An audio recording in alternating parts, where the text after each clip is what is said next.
নমস্কার, আমি doctor Soumyajit Pal, consultant obstetrician and gynaecologist, assistant professor, KPC medical college and hospital, and attached with Woodlands, RSV, Motherhood, Bibi Poddar and various other hospitals of Kolkata.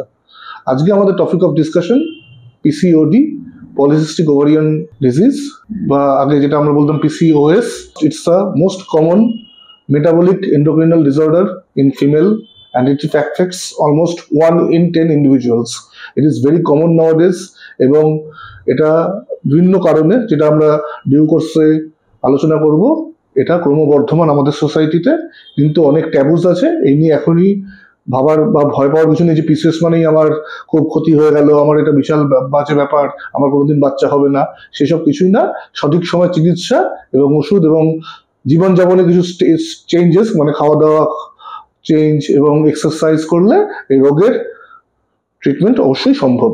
কোন বয়স থেকে PCOD শুরু হতে পারে? যে কোনো মেয়ে, আমাদের বলি যেটা মেনার্কি, মানে মেনস্ট্রুয়েশন শুরু হওয়া, এবং সেটাও এখানে একটু বলার আছে। বিভিন্ন কারণ, মানে আজকালকার দিনে এই various junk foods, lack of exercise, খেলাধুলার অভাব, মোবাইল ফোন, টিভি, এসবের জন্য আমাদের মেনার্কি মানে পিরিয়ড শুরু হওয়াটাও একটু এগিয়ে এসেছে। বা প্রিকশিয়াস পিউবার্টি, মানে আমরা যেটা বলতাম যে পিউবার্টিটা আসবে, যেটা আমাদের ছেলেদের বা মেয়েদের দুটোই আসে, তো যেগুলো আমাদের টিনেজের শুরু, মানে 13 বছর 14 বছর বয়স, সেটা কিন্তু আস্তে আস্তে একটু এগিয়ে আসছে। এবং এই এগিয়ে আসার ফলে যাদের পিরিয়ড এগিয়ে আসছে, তো তাদেরও পিসিওডি হওয়ার সম্ভাবনাটাও তাদের ক্ষেত্রে এগিয়ে আসছে। তো তার জন্য পলিসিস্টিক ওভারি ডিজিজ শুরু হওয়া as early as 13 years বা 14 years শুরু হতে পারে। যখনই পিরিয়ড শুরু হচ্ছে তখনই হতে পারে। এর কোনো মানে নেই যে এটা খুব দেরি করে 20 বছর বয়সে শুরু হবে। It can start as early as the period begins. অনিয়মিত পিরিয়ড, এটা কি পিসিওডির লক্ষণ? অবশ্যই অনিয়মিত পিরিয়ড পিসিওডির লক্ষণ, কিন্তু হ্যাঁ, অনিয়মিত পিরিয়ড মানেই যে পিসিওডি তার কোনো মানে নেই। এখানে আমাদের একটা কথা বলতে হবে, রোটারডাম ক্রাইটেরিয়া যেটা এসএ গাইডলাইন্সে আছে, সেখানে 3টে জিনিস বুঝতে হবে। 3টে জিনিসের মধ্যে যদি দুটো থাকে তাহলে সেটা পিসিওডি। একটি যেটা হলো অনিয়মিত পিরিয়ড বা কম পিরিয়ড, যেটাকে আমরা ইংলিশে বলি অ্যামেনোরিয়া বা অলিগোমেনোরিয়া, সেইটা যদি থাকে 1 নম্বর পয়েন্ট। 2 নম্বর পয়েন্ট, যদি তার ক্লিনিক্যাল বা বায়োকেমিক্যাল সাইন্স অফ হাইপার এন্ড্রোজেনিজম থাকে, মানে পুরুষালী যে ভাব, সেটা যদি বায়োকেমিক্যাল দিক, মানে টেস্টোস্টেরন ইনক্রিজ হয়ে যাওয়া, ডিএইচএস বলে একটা হরমোন আছে সেটা বেড়ে যাওয়া, সেটার দিক আছে, বা প্রচুর পরিমাণে ব্রণ হচ্ছে, ফেসিয়াল হেয়ার, অনেকের দেখবেন একটু মুখে বা মেয়েদের একটু দাড়ি মতো হচ্ছে, চুল গোফ মতো, সেই জিনিসটা, বা মেল প্যাটার্ন বন্ডনেস, মানে চুলটা পড়ছে কিন্তু ছেলেদের মতো, যেমন ছেলেদের টাক পড়ে, সেই। তো এই দুটো ক্রাইটেরিয়া হলো। এবং 3 নম্বর যেটা ক্রাইটেরিয়া, যেটা হলো কি ইউএসজি তে বলছে এটা পিসিওএস। এবার সেটা ইউএসজি তে কি বলছে পিসিওএস, সেটা আমি আবার পরে আসবো। তো এই 3টে ক্রাইটেরিয়ার মধ্যে যদি দুটো মেনটেন করে তাহলেই সেটা পিসিওডি। ওকে। তো অনিয়মিত পিরিয়ড কিন্তু অন্য কারণে হতে পারে। ধরুন কারো থাইরয়েডের প্রবলেম আছে, কারো সুগারের প্রবলেম আছে, হ্যাঁ, কারো প্রোল্যাকটিন হরমোনের সমস্যা আছে। তো দেয়ার আর ভেরিয়াস আদার রিজনস অলসো। কিন্তু পিসিওডি হ্যাঁ অবশ্যই একটি মোস্ট ইম্পর্টেন্ট কারণ এবং on the rising in this moment আমাদের কারেন্ট সিনারিওতে। অনেক মেয়েদের ক্ষেত্রে ওজন ঠিক থাকে তবুও পিসিওডি ধরা পড়ে, এটার কারণটা কি? অতিরিক্ত ওজন, obesity is a important factor for PCOD, এটা নিয়ে কোনো আনডাউটেডলি। কিন্তু lean PCOS is more dangerous, মানে যারা রোগা। কারণ এই ক্ষেত্রে কি হয়, আমরা যেটা দেখেছি, যারা একটু ওবেস বা যাদের পেটে চর্বি বা শরীরে চর্বি বেশি, তারা যদি এক্সারসাইজ করে এবং ডায়েট করে ওজনটাকে, ধরুন কারো ওজন 85 কিলো, সে যদি একটু ওজন এক্সারসাইজ করে সেটাকে 75 কিলো নামিয়ে আনতে পারে, তার কিন্তু পিসিওডি বা অনিয়মিত পিরিয়ড ঠিক হয়ে যাবে। কিন্তু আমাদের সমস্যাটা হয় যারা ধরুন অলরেডি কম ওজন, ধরুন 55 ওজন বা 50, মেনলি আমরা তো শুধু ওজন দিয়ে দেখি না, আমাদের দেখতে হবে বিএমআই, মানে ওজনের সাথে হাইটের অনুপাত। কারণ লম্বা মেয়ে তার ওজন বেশি হবে, যারা বেটে তার ওজন বেশি হবে। তো বিএমআই যেটা আমাদের ওয়েট ইন্টু হাইট স্কোয়ার, যেটা সেটা ইম্পর্টেন্ট। তো সেটা 25-এর বেশি হলে আমরা বলি ওবেসিটি। তো যদি 25-এর বেশি হয় তাহলে আমরা ওবেসিটি, সেটাকে আমরা কমাচ্ছি। কিন্তু কারো ধরুন নর্মাল, মানে 18 থেকে 24-এর মধ্যে, তো তাদের পিসিওডি হতে পারে। এবং তাদের পিসিওডি হলে সেটা ট্রিটমেন্টটা একটু কঠিন, কারণ তাদের শুধু ওয়েট কমালেই হয় না, তাদের মূল প্যাথোলজিতে যেতে হবে। সেটার আরো কারণ আছে, যেমন ধরুন এই যে যেমন শুরুতে বললাম যে অনিয়মিত খাদ্যাভ্যাস, জাঙ্ক ফুডস, মোবাইলের এক্সপোজার, টিভি দেখা, বাইরের এক্সারসাইজ, ল্যাক অফ এক্সারসাইজ, হ্যাঁ হয়তো ডায়েট করে রোগা থাকছে, কিন্তু তার কিন্তু নর্মাল খেলাধুলা হচ্ছে না, দৌড়ঝাঁপ হচ্ছে না, হ্যাঁ বাড়িতে সারাদিন টিভি বা মোবাইলের মধ্যে আছে বা ল্যাপটপের মধ্যে আছে, কাজের মধ্যে আছে। এই যে বাইরে যে খেলাধুলা করলে যে আমাদের দৌড়ঝাঁপ করলে যে শরীরের মধ্যে যে এন্ডরফিন বা ভালো হরমোনটা বেরোয়, সেইগুলো বন্ধ থাকছে। তো রোগা মেয়েদেরও পিসিওএস হতে পারে, যে শুধুমাত্র মোটা মেয়েদের পিসিওএস এরকম কোনো মানে নেই। চুল পড়া, ব্রণ হওয়া, মুড সুইং, এগুলো তো পিসিওডির লক্ষণ। অবশ্যই লক্ষণ। তাছাড়া আর কি লক্ষণ দেখা যেতে পারে? তো যেগুলো আমি এখানে বললাম ওদের রটারডাম ক্রাইটেরিয়াতে যে ক্রাইটেরিয়া গুলো ছিল, প্রথম হলো কি এক হলো অনিয়মিত পিরিয়ড বা পিরিয়ড না হওয়া, মানে ধরুন আমাদের এই মাসে স্যার আমার পিরিয়ড হচ্ছে কিন্তু কম হচ্ছে, বা আমার এই মাসে হয়েছিল আজকে 25 তারিখে হয়েছে কিন্তু গত মাসে কিন্তু আমার হয়েছিল মে মাসের 12 তারিখে, তার আগে হয়েছিল এপ্রিল 1 তারিখে, মানে কোনো মতে পিছিয়ে যাচ্ছে। তো সেই পিরিয়ডের অনিয়মিত 1 নম্বর যেটা আমরা ধরি। 2 নম্বর হলো গিয়ে এই যে বিভিন্ন রকমের যেটা বলছে ব্রণ বা অ্যাকনি বা পিম্পলস, সেটা কারণ আছে। চুলের মধ্যে বিভিন্ন রকমের বা মুখের মধ্যে অনেক রকম ওই ফেসিয়াল হেয়ার যেটা, হ্যাঁ যেটা থাকার কথা ছেলেদের মতো গোফের রেখা বা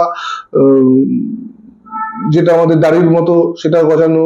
অনেক সময় দেখবেন কালো কালো দাগ হয়ে গেছে ঘাড়ের মধ্যে মেয়েদের, বা হাতের এখানে আঙ্গুলে কালো কালো দাগ হয়ে যাওয়া, হ্যাঁ যেগুলো ইনসুলিন রেজিস্ট্যান্সের অ্যাকচুয়ালি কারণ।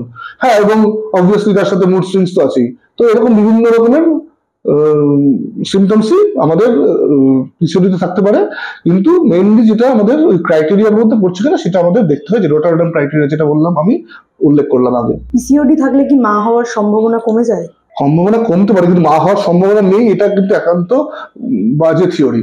হ্যাঁ একটু কমে যায় বলতে, ধরুন পিসিওডি অনেক রকমের হয়, সবকিছুই তো কম থেকে বেশি আছে।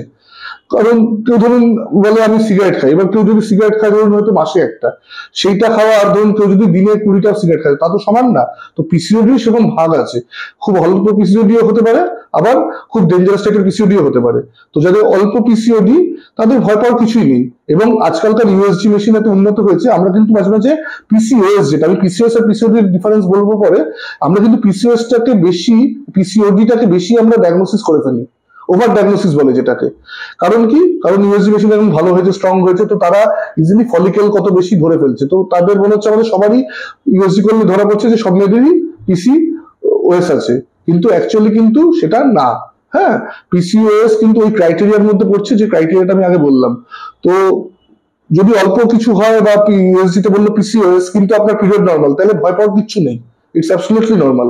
কিন্তু আবার কিছু পিসিওডি আছে যেটা ডেঞ্জারাস, যেখান থেকে প্রায় এন্ডোমেট্রিওসিস বা চকলেট সিস্ট থেকে ইনফার্টিলিটি, যেটা মা না হওয়া যেটা বলা, এবং অসহ্য পেটে ব্যথা, এবং পরে সেটা ভবিষ্যতে আরো বাড়াবাড়ি অবস্থায় সেটা এন্ডোমেট্রিয়াল ক্যান্সারে পরিণত হতে পারে, সেরকম পিসিওডি হতে পারে। তো পিসিওডির মানেই যে বিশাল খারাপ সেরকমও না, আবার পিসিওডি মানে যে কিছুই না এটাকে আমি অবহেলা করবো সেরকমই না। পিসিওডি হলে আমাদের সেটা ডক্টরকে দেখাতে হবে, এবং অবশ্যই খেয়াল রাখতে হবে যে পিসিওডি যেন খুব মারাত্মক আকার না নেয়। অল্পতে চিকিৎসা সম্ভব এবং তাতে খুব সহজেই মা হওয়া যায়, কিন্তু যদি বাড়াবাড়ি হয়ে যায় তাহলে মা হওয়াটাও কঠিন, এবং তার জন্য হয়তো আমাদের এমনকি অপারেশন অব্দিও যেতে হতে পারে। পিসিওডি আর পিসিওএস এর মধ্যে পার্থক্য? হ্যাঁ এবার যেটা আমাদের বলার যে কোশ্চেনটা যেটাতে আমি আসছিলাম, দেখুন আল্ট্রাসাউন্ড করলে পিসিওএস বলছে মানে পলিসিস্টিক ওভারি আছে, ওভারিজ আছে। এবার পলিসিস্টিক ওভারিজ মানে কি, মানে আমাদের যখন ঋতুচক্রে একটা করে ডিম ফোটে, এবং সেই ডিমটা যদি ফার্টিলাইজেশন হয় তাহলে প্রেগন্যান্সি হয়, যদি ফার্টিলাইজেশন না হয় সেটা মেয়েদের পিরিয়ডের মাধ্যমে বেরিয়ে যায় এন্ডোমেট্রিয়াম। কিন্তু এই ক্ষেত্রে কি হচ্ছে, পিসিওএস এর ক্ষেত্রে আমরা ইউএসজি তে দেখতে পাচ্ছি যে অনেকগুলো ফলিকেলস আছে, যেটা আমরা রুল অফ 10 বলি, মানে more than 10 follicles, less than 10 millimetre size, and ইউট্রাসের সাইজ, এই ওভারির সাইজ মোর দেন 10 সেন্টিমিটার। তো এইটা হলো রুল অফ 10 ক্রাইটেরিয়া। তো তার মধ্যে কিন্তু যে কোনো ইউএসজি করলে আমরা দেখতে পারি যে পিসিওএস আছে, যে কারো 10টা বেশি ফলিকেল দেখা যাচ্ছে, প্রত্যেকটা ফলিকেল 10 মিলিমিটার কম, এবং ওভারির সাইজ 10 সেন্টিমিটারের বেশি, তাহলে আমরা এটাকে পিসিওএস বলবো। হ্যাঁ কারণ এটা রাপচার ফলিকল গুলো সবই ম্যাচিউর করছে, কিন্তু এটাই ভালো করে ম্যাচিউর করতে পারছে না, যেটা থেকে প্রেগন্যান্সি আসবে বা ঋতুচক্র হবে। এবার শুধু পিসিওএস দিয়ে কিন্তু পিসিওডি হবে না। এবার পিসিওডি করার জন্য যেটা আমি প্রথমে বললাম রটারডাম ক্রাইটেরিয়া, এর সাথে যে কোনো একটা থাকতে হবে। আইদার তার পিরিয়ড ঠিক করে হচ্ছে না, কম হচ্ছে, বা অসময় হচ্ছে, ডিলে করে হচ্ছে, বা তার কোনো সাইন্স আছে, যেমন চুল পড়া বা গোফদারির সাইন হওয়া বা পিম্পলস, বা দেখা যাচ্ছে পুরুষালী হরমোন শরীরে বেশি।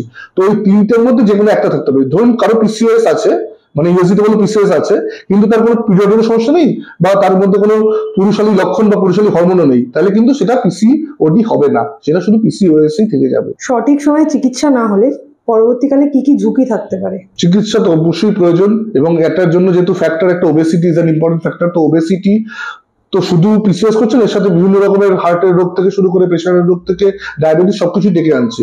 তো পিসিওএস যদি চিকিৎসা না হয় পরের দিকে এটা চকলেট সিস্ট বা এন্ডোমেট্রিওসিসে পরিণত হতে পারে এবং তাতে প্রচন্ড পেন হয় পিরিয়ডের সময়, 1 নম্বর। 2 নম্বর হলো গিয়ে অবশ্যই ইনফার্টিলিটি বা সাবফার্টিলিটি, মানে প্রেগনেন্সি না আসা, এবং মেলামেশার সময় এন্ডোমেট্রিওসিসে মেলামেশার সময় বা আমরা যেটা বলি ইন্টারকোর্সের সময় পেন বা ডিসপ্যারিনিয়া সেটাও হতে পারে। এবং লং টাইমে কি হতে পারে, যেহেতু তাদের ইনসুলিন রেজিস্ট্যান্স হচ্ছে, তো তাদের মধ্যে পরে ভবিষ্যতে সুগার হওয়ার সম্ভাবনা প্রচন্ড বেশি। এবং খুব কিছু ক্ষেত্রে দেখা গেছে যেহেতু সারাক্ষণ এখানে এন্ডোমেট্রিয়ামের মধ্যে ইস্ট্রোজেন প্রাইমড হচ্ছে, তো ভবিষ্যতে দেখা গেছে কিছু পার্সেন্ট পিসিওডির এন্ডোমেট্রিয়াল ক্যান্সার হওয়ারও সম্ভাবনা থেকে যায়। তো এই বিভিন্ন রকমের ঝুঁকি আছে পিসিওডি যদি সঠিক সময় চিকিৎসা না হয়।